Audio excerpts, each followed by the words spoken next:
মোৰ প্ৰিয় দেশবাসীসকল, আপোনালোক সকলোকে নমস্কাৰ, কোটি কোটি নমস্কাৰ।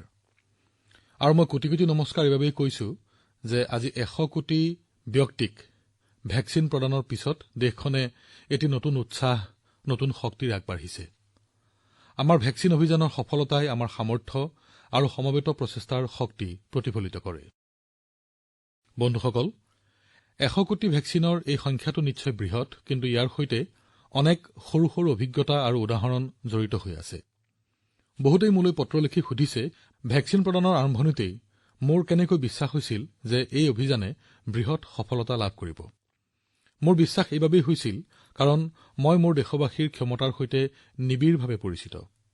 মই জানিছিলো যে আমাৰ স্বাস্থ্যসেৱা কৰ্মীসকলে দেশবাসীৰ টীকাকৰণত অলপো ত্ৰুটি নকৰিব। আমাৰ স্বাস্থ্যকৰ্মীসকলে অশেষ পৰিশ্ৰম আৰু দৃঢ় সংকল্পৰে এক নতুন কীৰ্তিমান স্থাপন কৰাৰ লক্ষ্যৰে উদ্ভাৱন আৰু আত্মপ্ৰত্যয়ৰ এক নতুন মানো স্থাপন কৰিলে।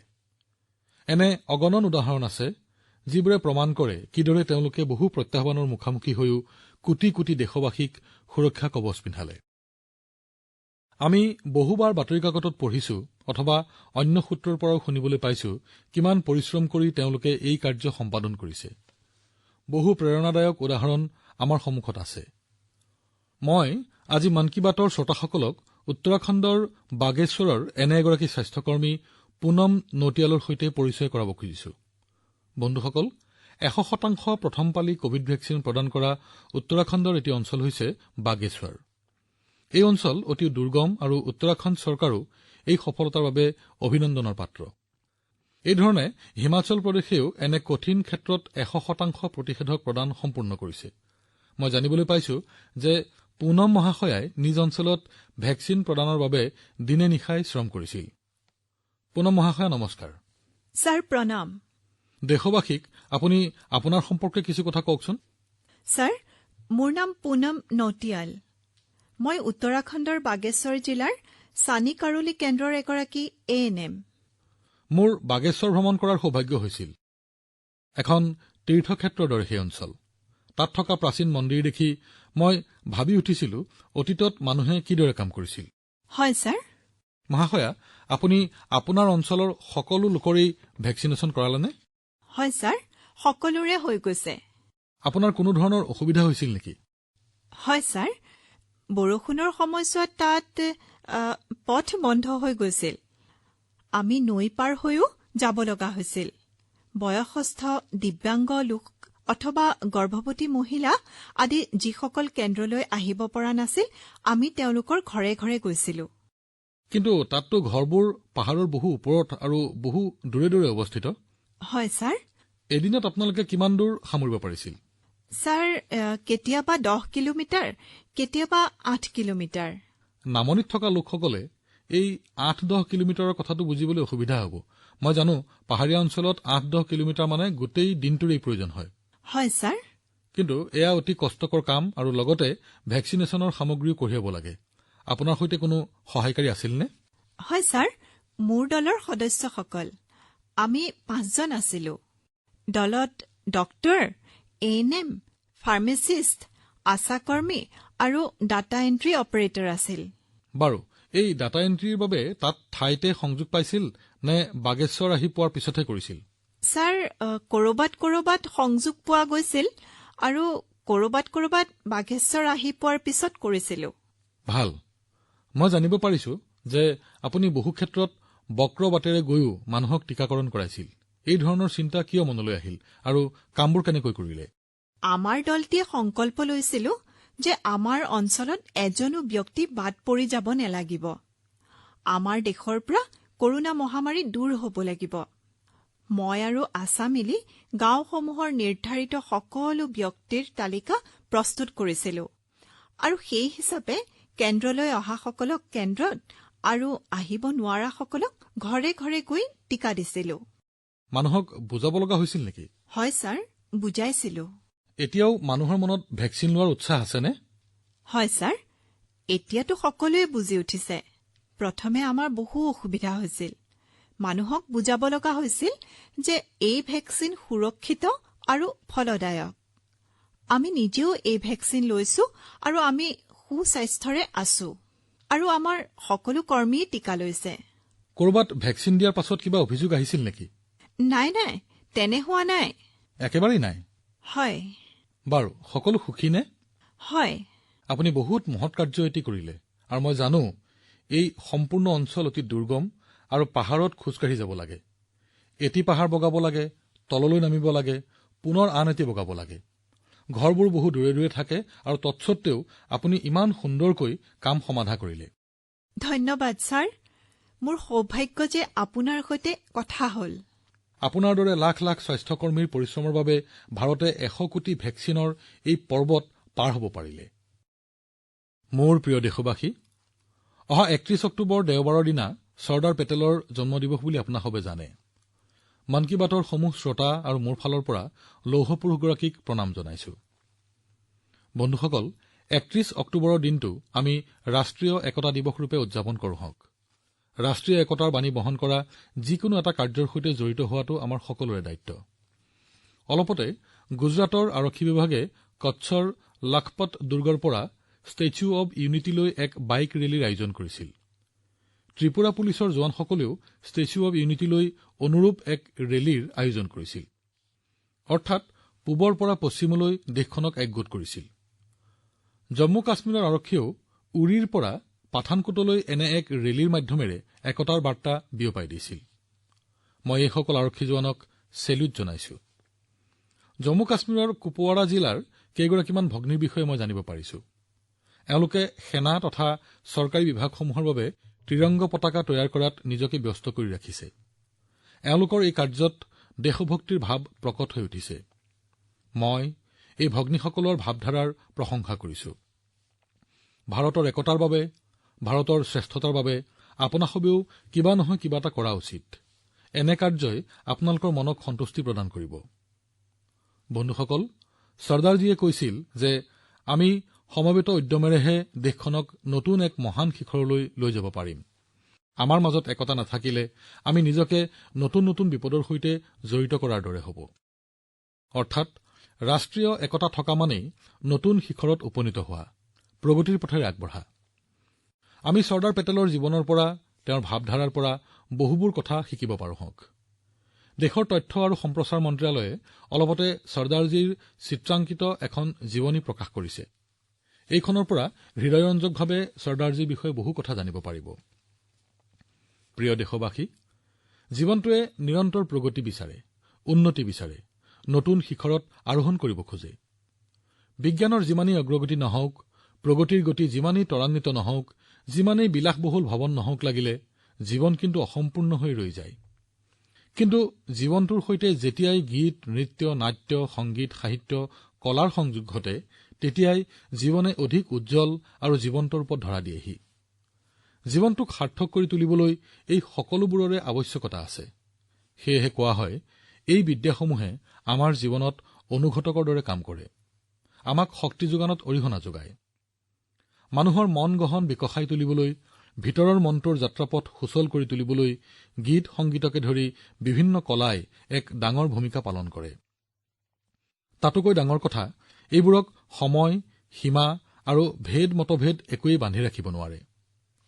অমৃত মহোৎসৱো সেয়েহে নিজৰ কলা সংস্কৃতি, গীত সংগীতৰ নানাৰঙী পৰিভৰেৰে পৰিপূৰ্ণ হৈ উঠিব লাগিব। অমৃত মহোৎসৱ আৰু গীত সংগীত কলাৰ আশ্চৰ্যকৰ শক্তিৰ বিষয়ে মোলৈ নানা ধৰণৰ পৰামৰ্শ আহিবলৈ লৈছে। এইসমূহ মোৰ বাবে বৰ মূল্যৱান। মই এইসমূহ সাংস্কৃতিক পৰিক্ৰমা মন্ত্ৰালয়লৈ অধ্যয়নৰ বাবে প্ৰেৰণ কৰিছো। মন্ত্ৰালয়ে বিষয়টো গুৰুত্ব সহকাৰে লৈ কামত আগবাঢ়িছে। এইবোৰৰ মাজৰে এটা পৰামৰ্শ হ'ল দেশপ্ৰেমমূলক গীতৰ প্ৰতিযোগিতাৰ আয়োজন কৰা। স্বাধীনতা যুঁজৰ সময়ত বিভিন্ন ভাষাত দেশপ্ৰেমমূলক গীত আৰু ভজনে সমগ্ৰ দেশকে একত্ৰিত কৰিছিল। এতিয়াৰ এই অমৃতক্ষণত আমাৰ যুৱ সমাজে এনেধৰণৰ দেশপ্ৰেমমূলক গীত ৰচনাৰে এই আয়োজনটোত ইন্ধনৰ যোগান ধৰাৰ কাম কৰিব পাৰে। নিজৰ মাতৃভাষা, হিন্দী অথবা ইংৰাজী যিকোনো ভাষাতে এই গীত ৰচনা কৰিব পাৰে। লক্ষ্য ৰাখিব লাগিব যাতে গীতসমূহত নতুন ভাৰতৰ নতুন চিন্তাধাৰাৰ প্ৰতিফলন ঘটে। দেশৰ বৰ্তমান সফলতাৰ পৰা প্ৰেৰণা লৈ ভৱিষ্যতে আগুৱাই যোৱাৰ সংকল্পৰ কথা যাতে গীতসমূহত পৰিস্ফুট হৈ উঠে। মহকুমা পৰ্যায়ৰ পৰা ৰাষ্ট্ৰীয় পৰ্যায় পৰ্যন্ত প্ৰতিযোগিতা অনুষ্ঠিত কৰিবলৈ সাংস্কৃতিক পৰিক্ৰমা মন্ত্ৰালয়ে যোজা কৰিব লাগিব। বন্ধুসকল, মন কী বাতৰ এগৰাকী শ্ৰোতাই আল্পনা অংকনকো অমৃত মহোৎসৱৰ সৈতে জড়িত কৰিব লাগে বুলি পৰামৰ্শ আগবঢ়াইছে। আল্পনা অংকনেৰে উৎসৱসমূহ ৰঙীন কৰি তোলাৰ প্ৰথা আমাৰ দেশত শতিকাজুৰি প্ৰচলিত হৈ আহিছে। বেলেগ বেলেগ ৰাজ্যত বেলেগ বেলেগ নামেৰে বেলেগ বেলেগ ভাৱৰ আল্পনা অংকন কৰা হয়। সেয়েহে সাংস্কৃতিক পৰিক্ৰমা মন্ত্ৰালয়ে আল্পনা অংকনৰো এক ৰাষ্ট্ৰীয় প্ৰতিযোগিতাৰ আয়োজন কৰিব। স্বাধীনতা আন্দোলনৰ সৈতে জড়িত বিষয়বস্তুৰে যেতিয়া দুৱাৰমুখত ঘৰৰ বেৰত আল্পনা আঁকিব, স্বাধীনতা যুঁজাৰুৰ অথবা স্বাধীনতা ৰণৰ যেতিয়া চিত্ৰ অংকন কৰিব, তেতিয়া অমৃত মহোৎসৱৰ ৰঙো কেনে অধিক হৈ উজ্বলি উঠিব কল্পনা কৰকচোন। বন্ধুসকল, আমাৰ দেশত নিচুকনি গীতৰো এক প্ৰথা আছে। কেঁচুৱাক শুৱাবলৈ নিচুকনি গীত গোৱা হয়। এই গীতসমূহৰ মাজেৰে তেওঁলোকক সংস্কাৰী হবলৈ শিকোৱা হয়, সংস্কৃতিৰ সৈতে পৰিচয় কৰাই দিয়া হয়। নিচুকনি গীতসমূহো বিভিন্নতাৰে পৰিপূৰ্ণ।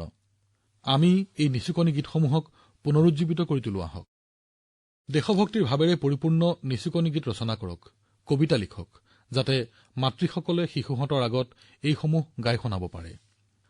নিচুকনি গীতসমূহত ২১ শতিকাৰ আধুনিক ভাৰতৰ দৰ্শন আৰু ভাৱধাৰাৰ যাতে প্ৰতিফলন ঘটে। বন্ধুসকল, অহা ৩১ অক্টোবৰত চৰ্দাৰ পেটেলৰ জন্মদিৱসৰ দিনা এই প্ৰতিযোগিতাসমূহৰ আৰম্ভণি কৰা হ'ব।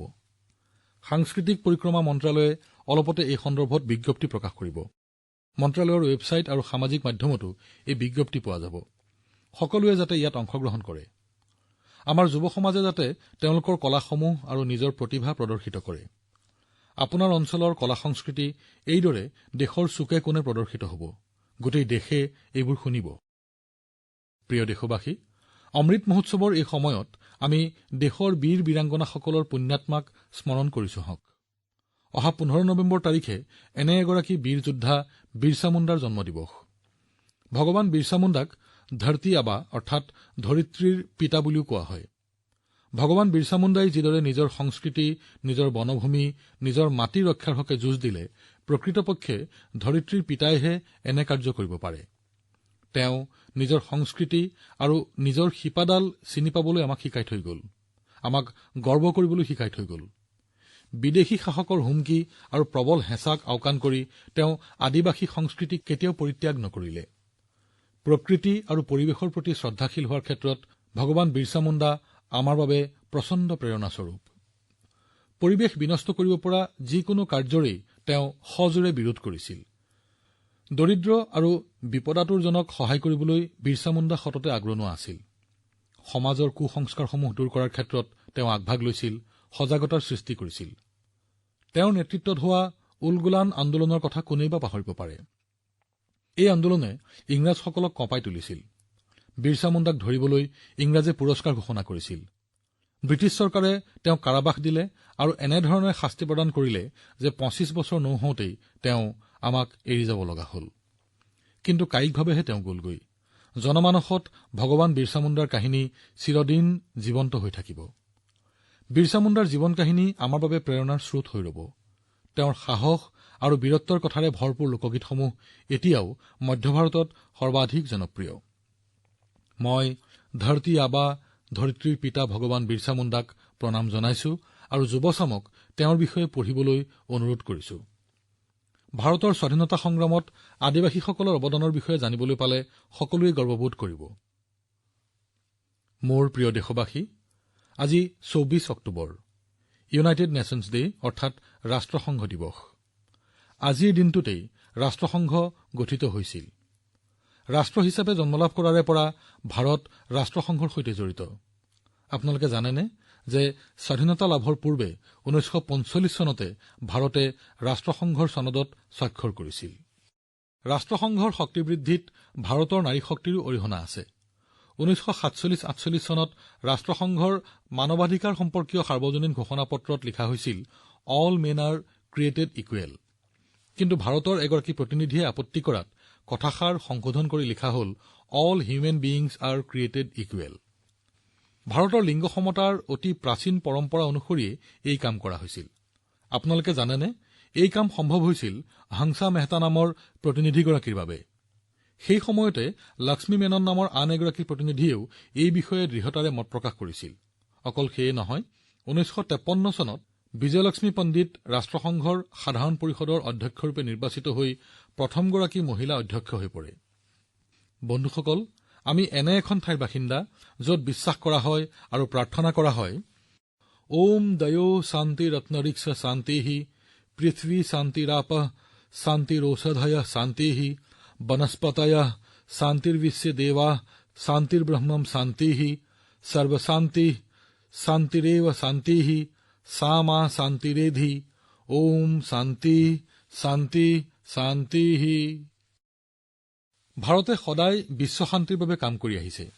আমি গৌৰৱেৰে ক'ব পাৰোঁ যে 1950 চনৰ পৰাই ভাৰতবৰ্ষ ৰাষ্ট্ৰসংঘৰ শান্তি মিছনৰ সৈতে জড়িত হৈ আছে।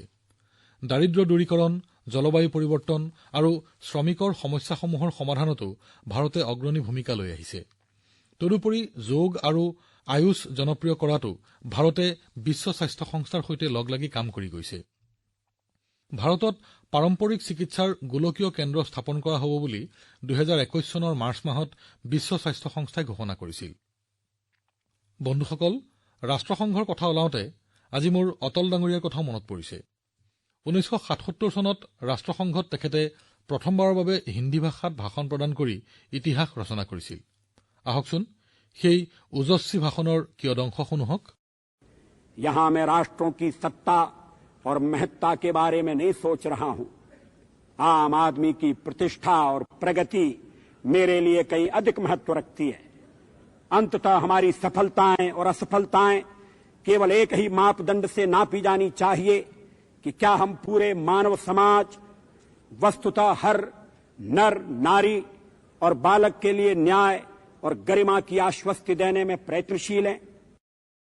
বন্ধুসকল, অটল ডাঙৰীয়াৰ এই কথাই আমাক আজিও বাট দেখুৱায়। এই বিশ্বক সুন্দৰ আৰু সুৰক্ষিত কৰি তোলাৰ ক্ষেত্ৰত ভাৰতৰ অৰিহণা বিশ্বৰ বাবেই প্ৰেৰণাদায়ক। মোৰ প্ৰিয় দেশবাসীসকল, যোৱা 21 অক্টোবৰত আমি আৰক্ষী স্মৃতি দিৱস পালন কৰিছিলো। দেশৰ সেৱাত জীৱন আহুতি দিয়া আৰক্ষী বন্ধুসকলক সেইদিনা বিশেষভাৱে মনত পেলোৱা হয়। পৰিয়ালৰ লোকৰ সহযোগ নাথাকিলে আৰক্ষীৰ দায়িত্ব পালন কৰা দুঃসাধ্য হয়। সেয়েহে আজি এইসকল আৰক্ষীৰ লোকৰ পৰিয়ালকো তেখেতসকলৰ সহযোগ আৰু ত্যাগৰ বাবে কৃতজ্ঞতা জনাইছো। আগতে এটা ধাৰণা আছিল যে আৰক্ষী আৰু সেনাবাহিনীৰ কাম কেৱল পুৰুষৰ বাবেহে। আজি সেই ধাৰণা সলনি হৈছে। 2014 চনত মহিলা আৰক্ষীৰ সংখ্যা আছিল প্ৰায় 1,05,000, কিন্তু 2020 চনত এই সংখ্যা হৈছেগৈ প্ৰায় 2,15,000। কেন্দ্ৰীয় সংৰক্ষিত আৰক্ষী বাহিনীতো মহিলা কৰ্মীৰ সংখ্যা যোৱা 7 বছৰত প্ৰায় দুগুণ হৈছেগৈ। কেৱল সংখ্যাৰেই নহয়, কামেৰেও মহিলা আৰক্ষীৰ মান বৃদ্ধি পাইছে। কেইবাগৰাকী মহিলা জোৱানে বৰ্তমান আটাইতকৈ কঠিন বুলি জনাজাত স্পেচিয়েলাইজড জাংগল ৱাৰফেয়াৰ কমাণ্ডোৰ প্ৰশিক্ষণ গ্ৰহণ কৰি আছে। পাছত তেওঁলোক কোব্ৰা বেটালিয়নৰো অংশ হৈ পৰিব।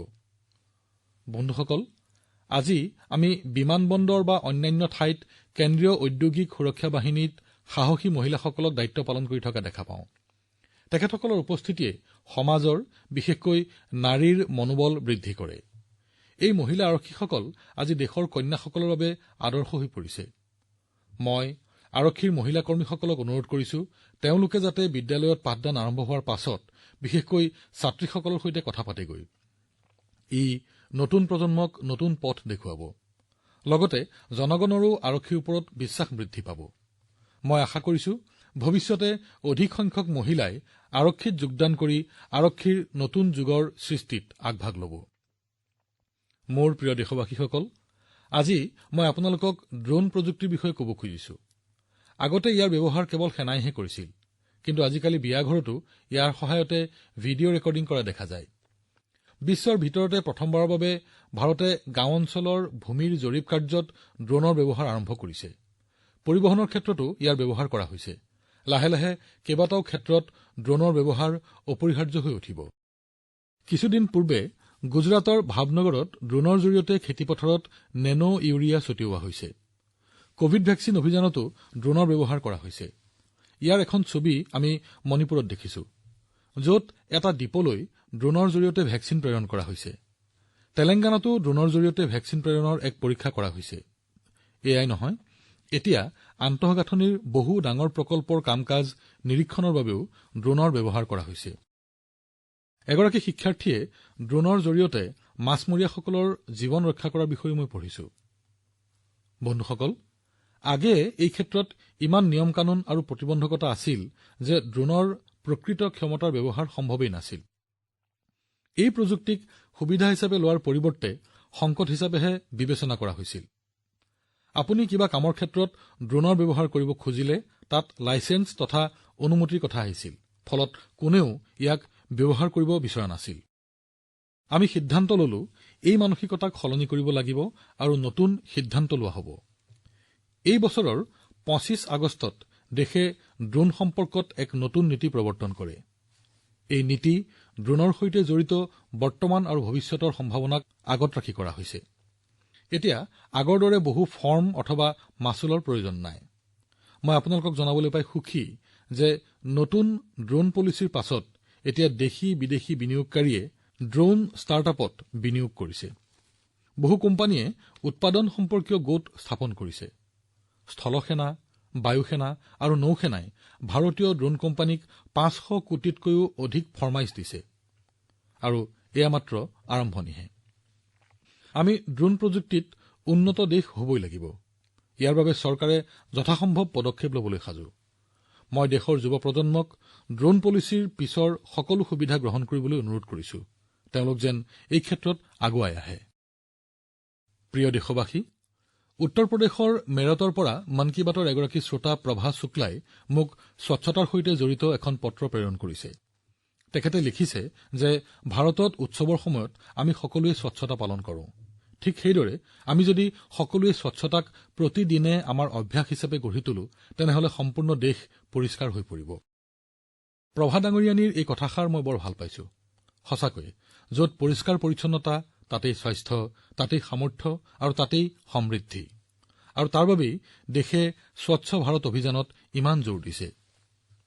বন্ধুসকল, ৰাঁচীৰ সমীপৰ এখন গাঁও সপাৰুম নয়া চৰাইৰ বিষয়ে জানি মই অতিশয় আনন্দিত হলো।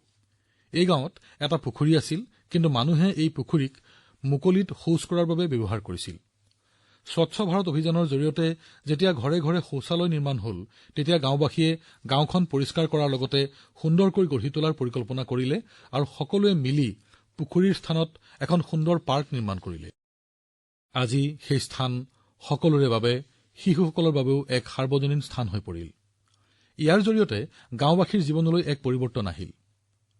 মই আপোনালোকক ছত্তীশগড়ৰ দেউৰ গাঁৱৰ মহিলাসকলৰ বিষয়ে ক'ব বিচাৰিছো। ইয়াৰ মহিলাসকলে এক আত্মসহায়ক গোট পৰিচালনা কৰে আৰু সকলোৱে মিলিজুলি গাঁৱৰ বাট-পথ আৰু মন্দিৰসমূহ পৰিষ্কাৰ কৰে।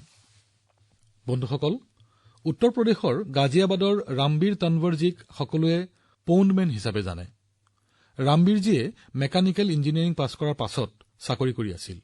কিন্তু স্বচ্ছতা সম্পৰ্কে তেওঁৰ মনত এক স্বপ্ন জাগে আৰু অৱশেষত চাকৰি বাদ দি তেওঁ পুখুৰী পৰিষ্কৰণৰ কামত ব্ৰতী হয়। ৰামবীৰজীয়ে এতিয়ালৈকে বহু পুখুৰী পৰিষ্কাৰ কৰি সেইসমূহক নতুন জীৱন দান দিছে। বন্ধুসকল, প্ৰতিজন নাগৰিকে যদি স্বচ্ছতাক নিজ দায়িত্ব বুলি ভাবে তেতিয়াই স্বচ্ছতাৰ প্ৰয়াস সফল হয়। এতিয়া দেৱালীত আমি সকলোৱে নিজ ঘৰ পৰিষ্কাৰ কৰাৰ সৈতে জড়িত হৈ পৰিম। কিন্তু আমি মন কৰিব লাগিব যাতে আমাৰ ঘৰৰ লগতে আমাৰ ঘৰৰ চৌপাশো পৰিষ্কাৰ হয়। এনে হ'ব নালাগে যে আমি নিজৰ ঘৰ পৰিষ্কাৰ কৰিলো ঠিকেই, কিন্তু আমাৰ ঘৰৰ আৱৰ্জনাই ৰাস্তা-ঘাট অপৰিষ্কাৰ কৰিলে। তাৰোপৰি এবাৰ ব্যৱহাৰযোগ্য প্লাষ্টিকৰ পৰা মুক্তিৰ বিষয়টো আমি কেতিয়াও পাহৰিব নালাগে। আহক আমি সংকল্প লওঁ, স্বচ্ছ ভাৰত অভিযানৰ উৎসাহক আমি ম্লান পৰিবলৈ নিদিওঁ। আমি সকলোৱে মিলি আমাৰ দেশক সম্পূৰ্ণৰূপে স্বচ্ছ হিচাপে গঢ়ি তুলিম আৰু স্বচ্ছ হিচাপে ৰাখিম। প্ৰিয় দেশবাসী, অক্টোবৰ মাহত সমগ্ৰ দেশেই উৎসৱৰ ৰঙত মতলীয়া হৈ আছে। আৰু কিছুদিন পাছতে দেৱালী, তাৰ পাছত গোবৰ্ধন পূজা আৰু ভাইদুজ। এই তিনিটা উৎসৱৰ পাছতেই নৱেম্বৰত গুৰু নানক দেৱজীৰ জয়ন্তী। ইমানবোৰ উৎসৱ একেলগে, গতিকে তাৰ আয়োজনো কিছুদিন আগৰে পৰাই কৰিব লাগিব। আপোনালোকে নিশ্চয় নতুন বস্তু কিনাৰ পৰিকল্পনাও কৰিছে, কিন্তু আপোনালোকৰ নিশ্চয় মনত আছে ভোকেল ফৰ লোকেল। আপোনালোকে স্থানীয়ভাৱে নিৰ্মাণ কৰা সামগ্ৰী যদি ক্ৰয় কৰে, আপোনাৰ উৎসৱ ৰঙীন হোৱাৰ লগতে কোনো দুখীয়া ভাই-ভনী, কোনো কাৰিকৰ, কোনো বোৱনীৰ ঘৰলৈও পোহৰ আহিব। মই বিশ্বাস কৰোঁ আমি সকলোৱে মিলি যি অভিযানৰ শুভাৰম্ভ কৰিছো এই উৎসৱৰ বতৰত সেয়া আৰু দৃঢ় হ'ব। আপুনি ক্ৰয় কৰা স্থানীয় সামগ্ৰীৰ বিষয়ে ছচিয়েল মিডিয়াত শ্বেয়াৰ কৰক। এই বিষয়ে আপোনাৰ বন্ধুসকলক জনাওক। অহা মাহত আমি পুনৰ লগ পাম আৰু পুনৰ বিভিন্ন বিষয়ত কথা পাতিম। আপোনালোকক বহুত বহুত ধন্যবাদ। নমস্কাৰ।